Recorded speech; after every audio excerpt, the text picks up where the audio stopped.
अस्सलामुअलैकुम बच्चों, कैसे हैं आप। उम्मीद करती हूँ आप खैरियत से होंगे। बच्चों, आज हम पढ़ने वाले हैं उर्दू और हमारा आज का उन्वान है मीठे बोल में जादू है।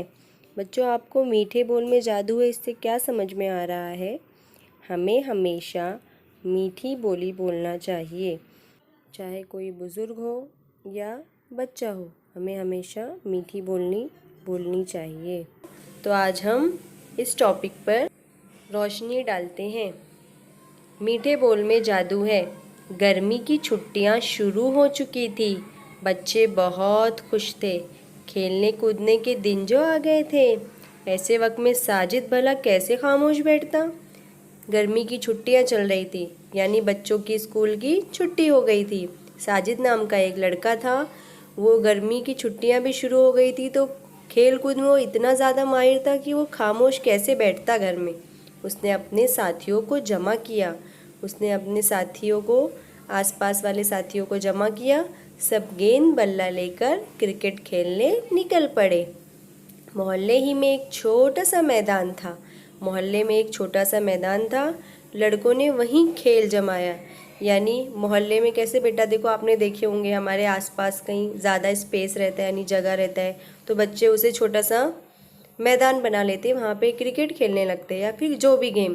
तो वैसे यहाँ पर भी साजिद ने अपने दोस्तों को जमा किया और गेंद बल्ला लेकर क्रिकेट खेलने निकल पड़ा। वो खेल की धुन में मस्त हो गया।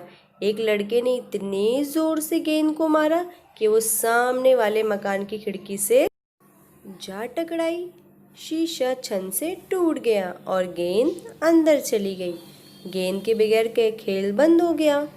अब मकान के मालिक से गेंद मांगने कौन जाए। अब देखो बच्चों, ये बच्चे खेलने में इतने मस्त हो गए कि एक बच्चे ने इतने ज़ोर से गेंद को मारा कि वो सामने वाले की कांच पे जाकर लगी और कांच यानी शीशे के टुकड़े हो गए।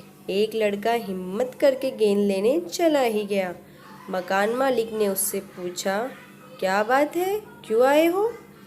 लड़का था ज़रा तेज़ मिजाज, अकड़ कर बोला, मैं अपनी गेंद लेने आया हूँ। मकान मालिक ने टूटे हुए शीशे को देखा और गुस्से से कहा, ये कोई तरीका है? एक तो शीशा तोड़ दिया, उस पर अकड़ भी दिखाते हो। जाओ, गेंद नहीं मिलेगी। फिर लड़के ने क्या बोला, क्यों नहीं मिलेगी?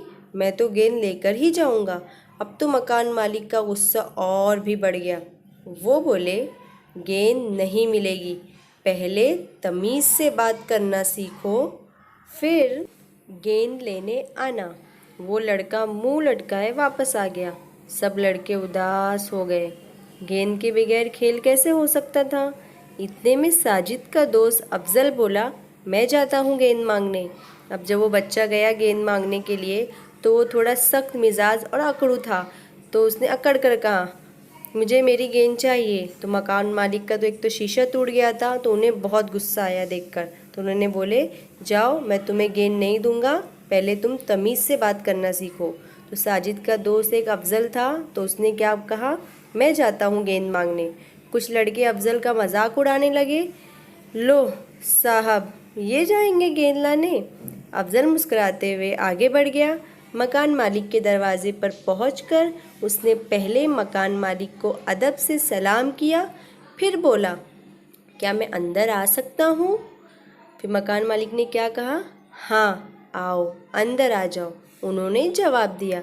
अफजल ने नरमी से कहा, जनाब, हम आपके नुकसान पर शर्मिंदा हैं, अगर आप कहें तो नया शीशा लाकर लगा दें। अफजल ने बहुत नरमी से कहा, जनाब, हम आपके नुकसान पर बहुत शर्मिंदा हैं, अगर आप कहें तो आपको एक नया शीशा लाकर लगा देंगे।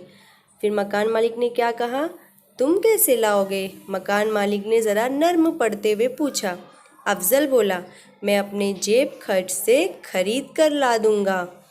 लेकिन उस नुकसान में तो तुम्हारे सब साथी शरीक है, ये मकान मालिक कहते हैं ऐसा।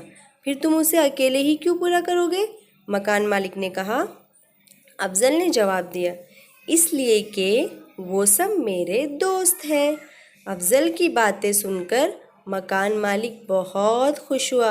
उसने कहा, बेटा, तुम्हारी बातें सुनकर बहुत खुशी हुई, तुम बुजुर्गों से बात करने का सलीका जानते हो और अपनी गेंद ले जाओ, मैं खुद नया शीशा लगवाऊंगा।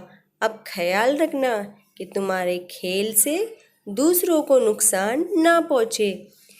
देखो बच्चों, मकान मालिक ने क्या कहा अफजल को कि तुम बहुत ही नरमी से बात करते हो, तुम्हें सलीका है कि बड़ों से किस तरह बात किया जाता है। तो इस वजह से मकान मालिक ने उसको माफ़ कर दिया। अफजल ने सलाम किया और गेंद लेकर वापस आ गया।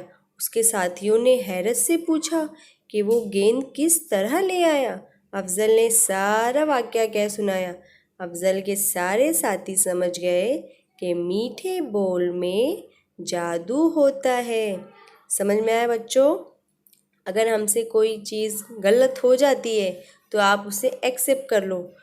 कभी भी आप नरमी से बातें किया करो, चाहे आपको कितना ही गुस्सा क्यों ना आए। आप हमेशा नर्म लहजे में बात करो, चाहे बड़ा हो या कोई बच्चा हो। आप हमेशा अपने मीठी बोल से लोगों का दिल जीता करो। उम्मीद है आपको ये सबक समझ में आ गया होगा। Please subscribe the channel and press the bell icon.